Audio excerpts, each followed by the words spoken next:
नवंबर के इस सप्ताह में 4 मेन बोर्ड आईपीओ आने वाले हैं। उनमें से एक आने वाला है कल यानी 5 नवंबर को और कंपनी का नाम है सिगेलिटी इंडिया लिमिटेड। तो चलिए दोस्तों जानते हैं कंपनी के बारे में। सिगेलिटी इंडिया लिमिटेड यूएस की मार्केट में हेल्थ केयर सोल्यूशन के लिए फुली डेडिकेटेड है। कंपनी को पहले जो है बकमीड इंडिया प्राइवेट लिमिटेड के नाम से जाना जाता था। कंपनी जो है हेल्थ केयर सेक्टर में पेयर्स और प्रोवाइडर्स को जो है सॉल्यूशंस प्रोवाइड करती है। तो ये कंपनी एक्चुअली क्या करती है समझते हैं आगे वीडियो में।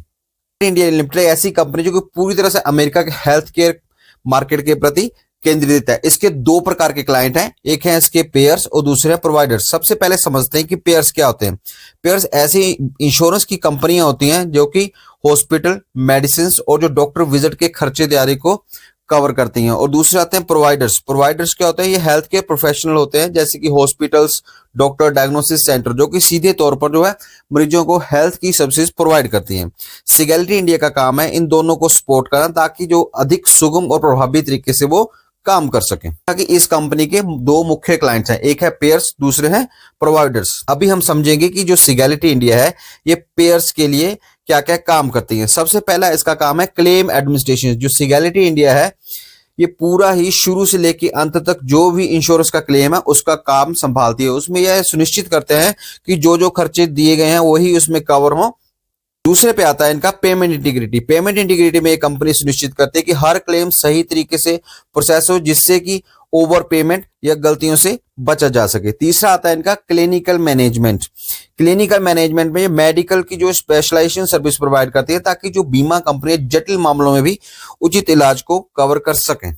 कंपनी के दूसरे मुख्य क्लाइंट्स हैं प्रोवाइडर्स। तो सिगेलिटी इंडिया जो है आरसीएम यानी कि रिवेन्यू साइकिल मैनेजमेंट की सेवाएं प्रोवाइड करती हैं। सिंपल भाषा में बोले तो आरसीएम में क्या होता है कि हॉस्पिटल्स और डॉक्टर्स उनके इलाज के लिए जो है इंश्योरेंस कंपनियों से पेमेंट प्रदान करने में उनकी हेल्प करती है। जब भी किसी मरीज का इलाज होता है तो जो प्रोवाइडर्स है बीमा कंपनियों के लिए जो है जो क्लेम लेना है उसके लिए वो क्लेम की मांग करते हैं। तो सिगेलिटी इंडिया का क्या काम होता है कि बिलिंग प्रक्रिया को उसको सुगम बना सके ताकि जो प्रोवाइडर्स हैं उनको समय पर पेमेंट मिल सके और वो अपने काम पर ही ध्यान दे सकें। बाकी जो क्लेम का काम है वो सारा ये खुद करते हैं।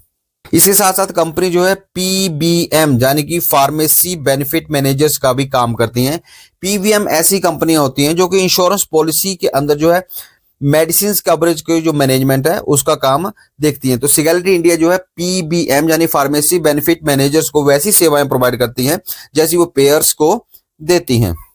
बात करते हैं कि सिगेलिटी में काम करने वाले लोगों की 31 मार्च 2024 तक जो डाटा अवेलेबल है उसमें जो है 35,000 से अधिक कर्मचारी काम करते हैं। और सबसे बड़ी बात कि इसमें जो 60.52% महिलाएं काम करती हैं। इसके साथ साथ इनमें 1600 से अधिक कर्मचारियों के पास विशेष प्रमाण पत्र हैं।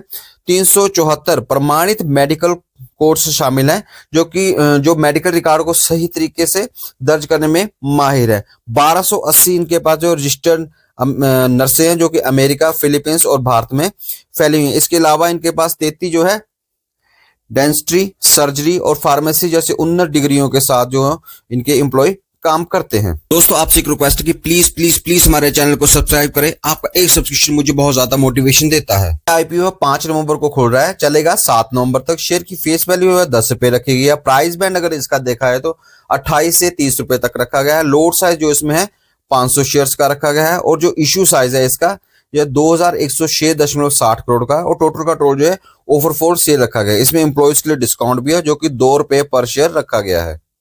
ऑफ रिफंड और आपके डीमेट अकाउंट में शेयर क्रेडिट हो जाएंगे 14 नवंबर तक। लिस्टिंग होगी इसकी 18 नवंबर को। और अगर आप इस आईपीओ में अप्लाई करना चाहते हैं तो 12 नवंबर के शाम के 5 बजे तक आप इस आईपीओ में अप्लाई कर सकते हैं। बात करेंगे हम लोड साइज की। लोड साइज इस प्रकार से, अगर रिटेल कैटेगरी में आप अप्लाई करना चाहते हैं मिनिमम 1 लोड के लिए अप्लाई कर सकते हैं जिसमें आपको 500 शेयर मिलेंगे और आपको निवेश करने होंगे सिर्फ 15,000 रुपए। अगर आप स्मॉल एचएनआई कैटेगरी में अप्लाई करना चाहते हैं तो आपको जो मिनिमम 14 लोड के लिए अप्लाई करना पड़ेगा जिसमें कि आपको 7,000 शेयर मिलेंगे और आपको निवेश करने पड़ेंगे 2,10,000 रुपए।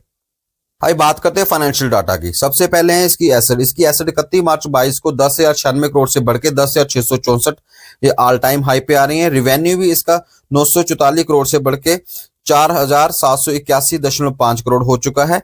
प्रॉफिट आफ्टर टैक्स जो इस कंपनी लॉस में थी -4.67 करोड़ से, वो अब जो है 228.27 करोड़ के प्रॉफिट में आ चुकी है 31 मार्च 2024 तक।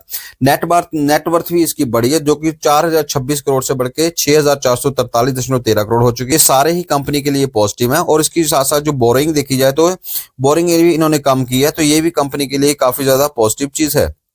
की परफॉर्मेंस इंडिकेटर्स के चेक कर लेते हैं। डेट टू इक्विटी रेशियो 1 से कम है, वो काफी ज्यादा अच्छी बात है। और इसमें जो है पैट मार्जिन भी है 11.83 है, जो कि काफी ज्यादा अच्छा है।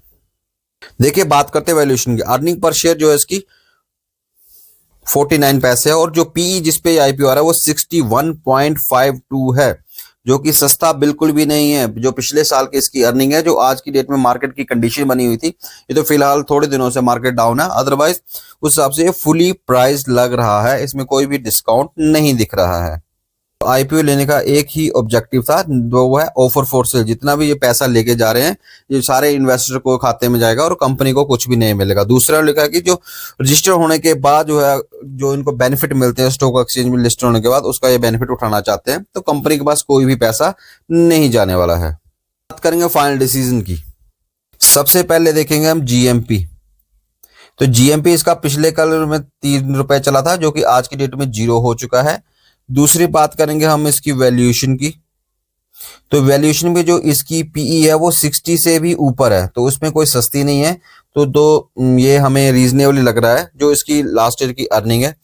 थर्ड वन इसका हमारा डिपेंड करता है फाइनेंशियल्स, जो कि हमारे ऑल टाइम हाई चले हैं, तो वो एक अच्छी बात है। और इसमें जो डेट इक्विटी रेशियो है वो भी हमारी काफी ज्यादा कम है, 0.15 है, तो ये कंपनी के लिए थोड़ा पॉजिटिव है। और फोर्थ वन हमारा डिपेंड करेगा इसकी सब्सक्रिप्शन कितनी होती है। अगर इसकी फर्स्ट डे और सेकंड डे में काफी ज्यादा सब्सक्रिप्शन होती है और एक एंकर लिस्ट भी काफी ज्यादा अच्छी आती है, तब ही इस आईपीओ में अप्लाई करने का फायदा है। अदरवाइज आप लिस्टिंग गेन के पर्पज से भी इस आईपीओ को अवॉइड कर सकते हैं। पर्सनली इस आईपीओ में अप्लाई नहीं कर रहा हूं। तो दोस्तों ये थी इस कंपनी की आईपीओ की पूरी जानकारी। आशा है आपको वीडियो पसंद आई होगी। अगर वीडियो पसंद आई तो लाइक करें, शेयर करें, सब्सक्राइब करें।